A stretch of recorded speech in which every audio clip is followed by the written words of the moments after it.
The Lineage of Evanescence, a novel by Said al-Suwaidi, narrated by Joshua Lianyo.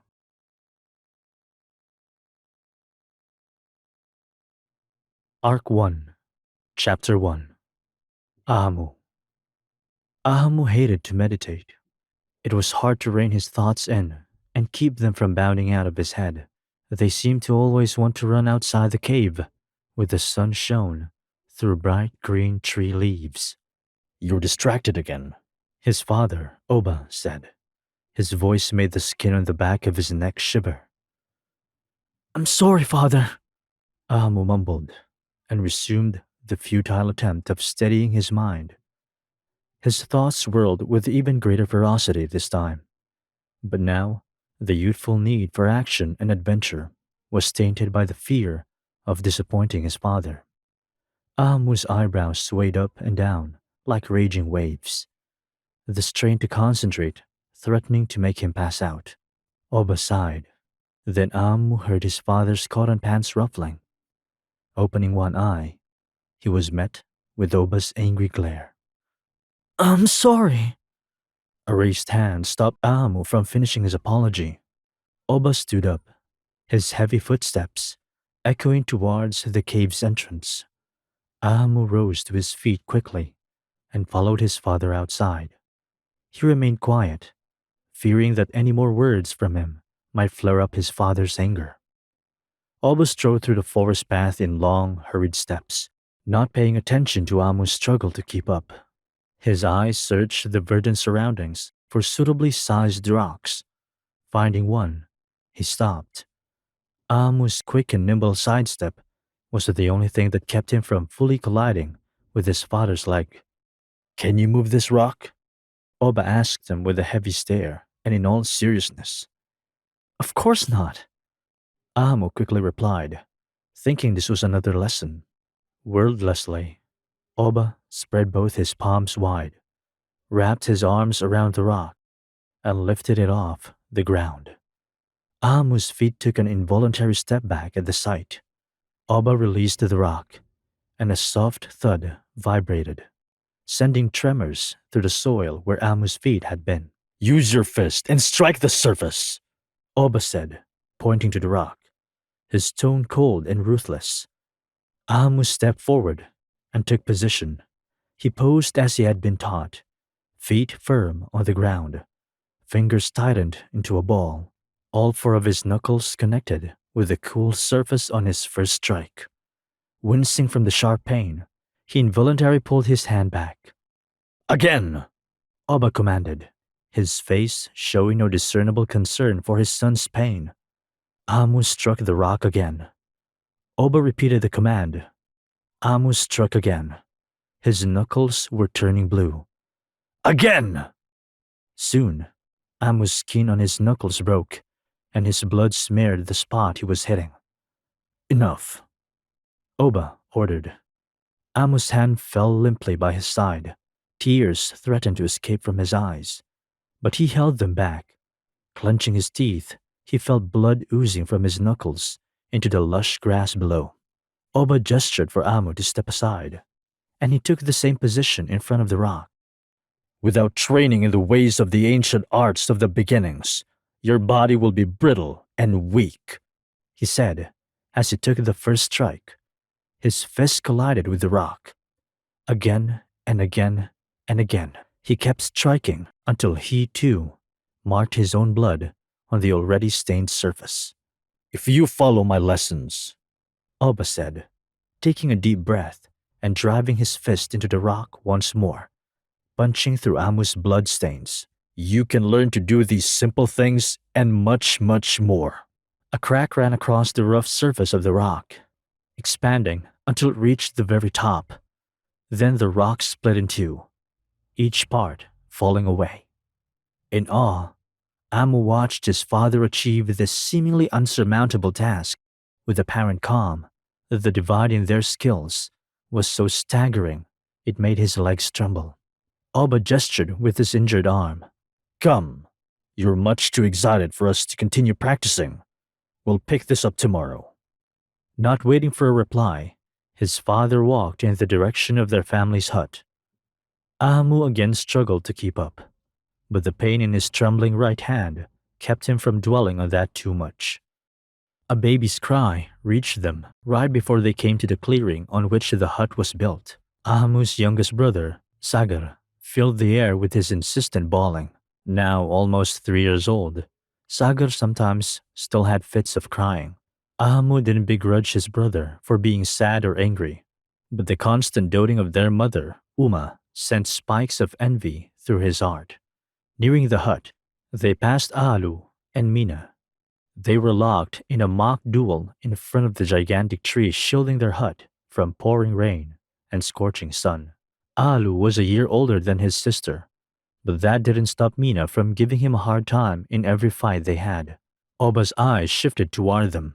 Both siblings halted in place, putting away their stick swords behind their back.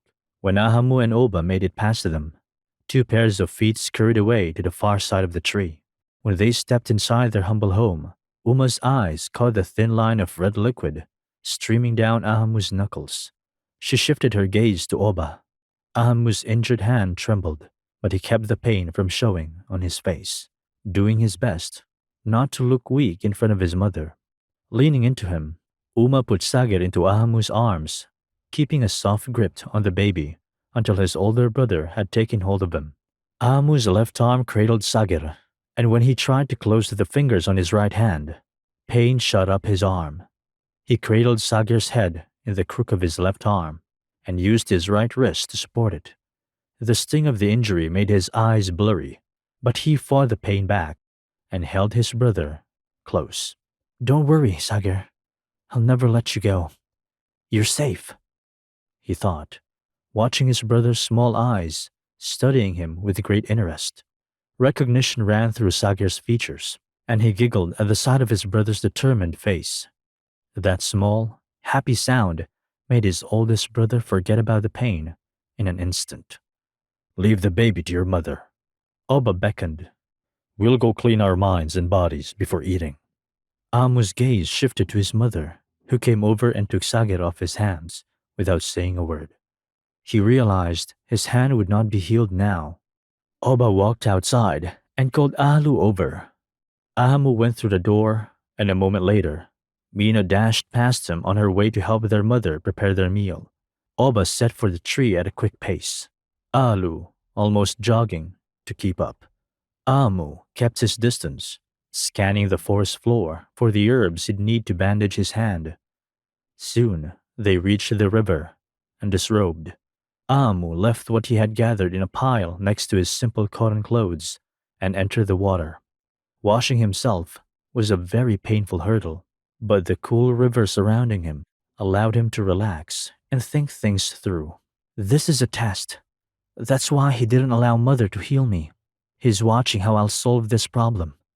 The epiphany made him feel proud for a few fleeting moments. Then the pain brought him back to reality.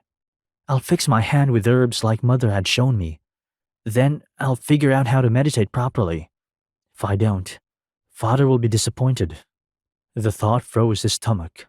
Not living up to his father's expectations made him break a sweat. Throwing a covert gaze at his father, he saw him get out and begin to dry himself. His father's thoughts remained a mystery to Ahmu, and as always, he abandoned such avenues of thinking, deeming them futile. When they returned to the hut, the table hadn't been set yet, so Ahmu used the unsupervised minutes before mealtime to concoct a simple salve. After applying it to his wound, he bandaged his knuckles, then sat down to eat. He slept little that evening. Through the night, he tried to empty his mind and focus on his breath, like Oba had shown him. But try as he might, it seemed impossible. At sunrise, he got up and took a walk around the massive tree. Oba's training wouldn't begin for another half-hour, so Ahmu had time to stretch. On his second full revolution around the giant trunk, he saw Usha. His youngest sister's head barely poked out of the tall grass from which she came. Her raven black hair caught the rays of the morning sun, making her look like it was covered by a shiny, black bowl with two sharpened points sticking out from behind her ears. Soft, black eyes met Ahmu's, A gleeful scream followed as Usha rushed over, her small arms closing around his waist. Using his left hand, he patted her bowl-shaped head. "Good morning, Usha," he greeted her, his attention distracted by a young rabbit poking its head out of the grass. "Ahmu, Ahmu, I met the best bunny in the forest!" Still holding him, he tried to turn her head to the place she came from. "There it is!" She unhooked her arms and pointed at the inquisitive animal. "Yes," Ahmu laughed. "I see it. I'm glad you made a friend." Forgetting his injury, he stroked the back of her head and suddenly winced at the pain. Feeling the odd texture running through her hair, Usha whipped her head back and inspected his bandage. "Does it hurt?" Her small fingers touched the back of his hand, and her eyes began to pool with tears. "Not anymore," Ahmu reassured her. Unconvinced by his words, Usha said, "Last time, Mina fell. I helped her get better. Want me to help you too?" Brown eyes, flecked with brilliant pieces of green, grew twice their size. "You mustn't. What if father found out?" Ahmu shot down the idea. Usha's face grew pale, as if the possibility hadn't even occurred to her. Ahmu couldn't help but laugh at his sister's precious offer. "Go play. I'll be fine." Grabbing her shoulders, he turned her around and gave her a gentle push. "And give the bunny a big hug for me, okay?" "Okay." She giggled and started waddling toward the grass. Her footsteps frightened the rabbit, which spun around and disappeared into the forest. Usha tumbled right behind it, and soon only the morning wind rustled the green stems. With his spirits somewhat lifted, Ahmu took his spot next to the hut's door and waited for his father. Oba came out a few minutes later. Focusing his eyes on Ahmu, he called Uma over. "Heal his hand," he said, finally giving her his permission. He kept his eyes on Ahmu as his mother fixed him up. Drawing her arms back once she was done, Uma looked to Oba, who dismissed her with a curt nod. Saying nothing to Ahmu, his father walked past him in the direction of the cave. Ahmu lowered his head in thanks to his mother, then fell into step behind Oba. Inside the cave, they took their seats next to each other. Minutes later, Oba's breathing became slow and deep. Ahmu tried to calm the onrush of thoughts inside his head, speeding around like spirited summer winds. Hours passed, and still he had made no progress. Worse yet, the lack of sleep from the night before made the task of calming down seem even more impossible. The sound of shuffling clothes brought him back to the real world. He opened his eyes and saw Oba on his feet. He was halfway to the exit. Ahmu stood up on stiff legs and shuffled after him. His father wasn't happy with him. Ahmu saw it, even in the way Oba carried his shoulders. Oba broke his silence when they reached the hut. "Alu, Mina, come over here." He called Ahmu's siblings with a wave of his hand. Both children came close and stood in a line, back straight, heads held high. "You were fighting with sticks yesterday. Why is that?" His eyes jumped from one child to the other. The fear of saying something wrong made his 5-year-old sister's lower lip quiver, and Ahmu saw it. Alu took in a breath and proclaimed, "We want to learn how to fight." "Good." Oba ruffled Alu's hair, then said, "Wait for me here." He went inside the hut and came back a minute later, carrying 2 wooden training swords. Passing each child a weapon, he began explaining the basic principles of sword fighting. Ahmu stood on the side, unmoving like a rock, watching his father devote all his attention to his siblings. Oba hadn't dismissed them, and Ahmu did not even dream to move without permission. He stayed and watched how his father gave clear instructions to the younger children. He laughed and praised them when they followed his command. Hours passed, and the sun soon began to set. "Mina!" Uma's voice came from inside the hut. "Come help me with dinner." Mina looked to her father, who nodded. Then she threw her sword to Alu and ran to their hut. "Enough for today," Oba told Alu. "Let's go wash up. Leave the swords by the tree." At the stream, Ahmu took off his clothes and got into the water. The physical pain from yesterday was gone, but his heart ached. Despair gripped his throat, and every time he tried to say something to his father, the words remained caught in his throat. At dinner, everyone ate and talked as usual, but Ahmu couldn't muster the strength to say anything. In the morning, he got up before everyone and went out to sit by the giant tree, pulling his knees to his chest. He watched the sunrise. His mother emerged from the hut, a huge water jug balanced on her shoulder. "Mother!" Usha yelled from behind. Uma turned her head, as did Ahmu. Usha ran up to Uma, a young rabbit held in her arms. "We were playing." Usha sniffled and lowered her head. "And the bunny fell." She propped the rabbit as far up as her little arms allowed. Its front left leg was broken. Ahmu got up and walked toward her. "Are you okay?" Uma set down the jug. Usha nodded her head, her tears falling on the rabbit's ears. "Last time you helped Mina, remember?" Uma's palm rubbed Usha's right shoulder as she nodded. "Well, you have the power to help when someone is hurt. Would you like me to show you how?" Usha nodded so enthusiastically that her chin almost hit the rabbit's head. "Come inside, and I'll show you how." Uma's fingers brushed Usha's tears away. "Don't cry. You're a big girl now." Usha flared his nostrils and furrowed her brows, setting her jaw. She had a look of determination to meet her mother's expectations. The pair disappeared inside the hut. Oba emerged from their home a second later. Signaling with his chin, Oba urged his son forward, and they both made their way to the cave. Sitting on the cold rock, Ahmu had managed to slow the pace of his breathing, as his father had, but he still could not calm his mind. Oba's eyes opened, and his angry gaze fell on Ahmu. Feeling his father's displeasure, Ahmu also opened his eyes and looked up to see his father dissolving into the air. His father's legs were moving on their own, pushing him away into the darkness of the nearby wall. "Father? Are you there?" he asked the darkness in panic, but it gave no reply. Oba's voice had disappeared from the world. Ahmu was terrified. Getting back on his feet, he ran outside the cave and through the trees.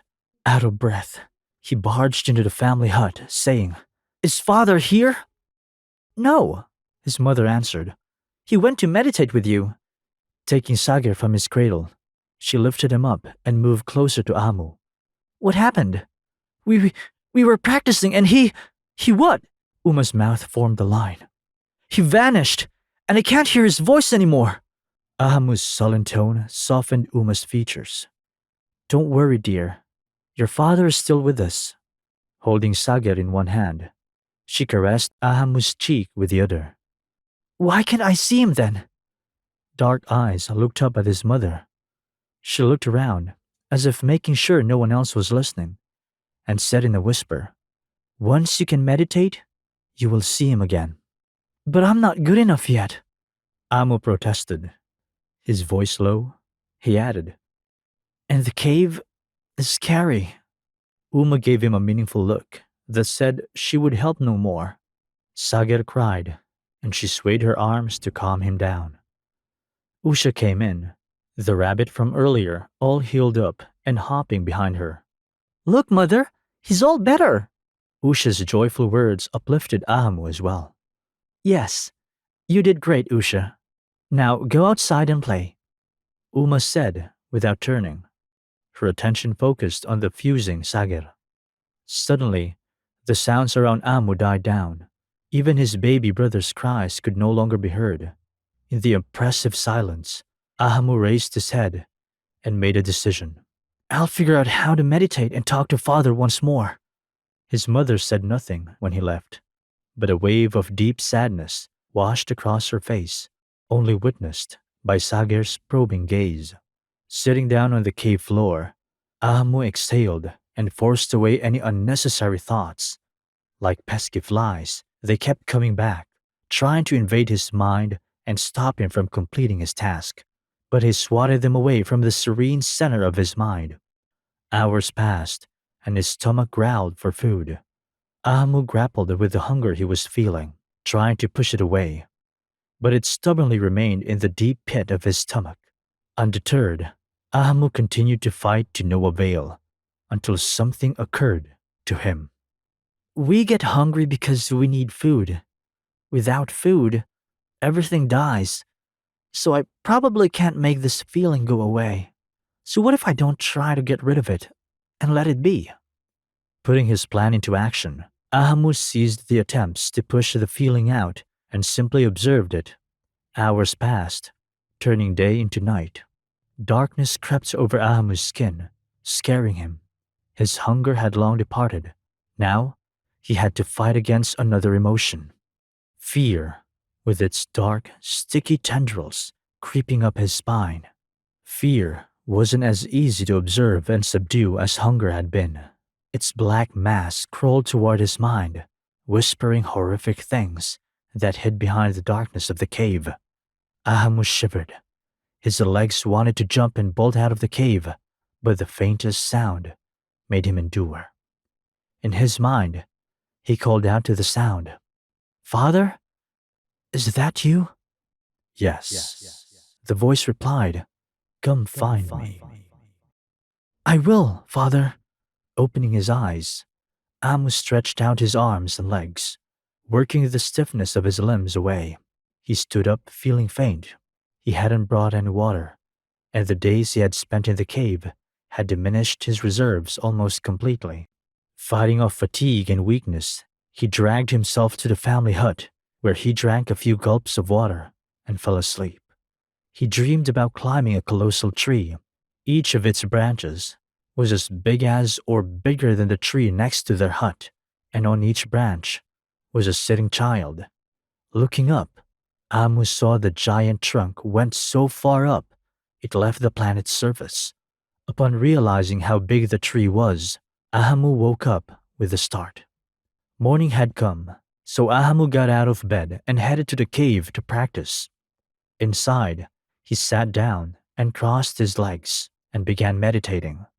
His father's voice grew louder with each passing hour, and soon he could hear it bouncing off the cave walls. "I hear you, Father. Please, show yourself." Ahmu spoke out loud. You're finally meditating on your own.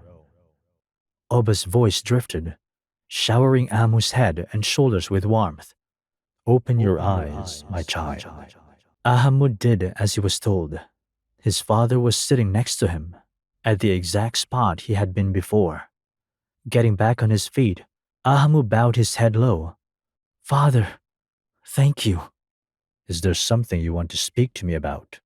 Oba asked, his eyes still closed. "Yes, Father. I had a dream about a very big tree. There were children sitting on their branches that stretched out into the sky and reached the stars." Oba nodded, then stood up and gestured for Ahmu to follow him. They stopped in front of the tree behind their hut. Uma appeared at the doorway, and with quiet steps, joined by Oba by his side. I have chosen Ahmu to be the leader of the children. He has the potential to carry out our family's legacy. His progress and the dream he'd had are proof of that. An expression of pride glowed on Ahamu's young face, a stark contrast to the grim and serious expression he had held for the last few days. Uma could not help but smile at the young boy's satisfaction. You will have great responsibilities, my child. Oba continued. Do not be afraid to meet them head on, because your mother and I will guide you. Ahmu nodded. He first bowed to Oba and said, "Yes, Father." Turning, he bowed to his mother as well, saying, "Yes, Mother." He raised his head back up, and in that way only a boy could, he broke into a wide and confident grin. He added to both of them, "Thank you." Now, go rest. Oba dismissed him with a wave of his wrist. Ahmu clenched his fist out of excitement and elation in pleasing his father. Then he ran off in search of his siblings. "You could have helped him get to this point faster, husband." Oba threw his wife a sideways glance, his bearded cheeks rising, and he scoffed. The boy has to learn for himself. Coddling him will achieve nothing. Uma opened his mouth to speak, but Oba's narrowed eyes stopped her. It will take as long as it takes. Whatever he does, he will be useful to us in the end. All our children share the same fate.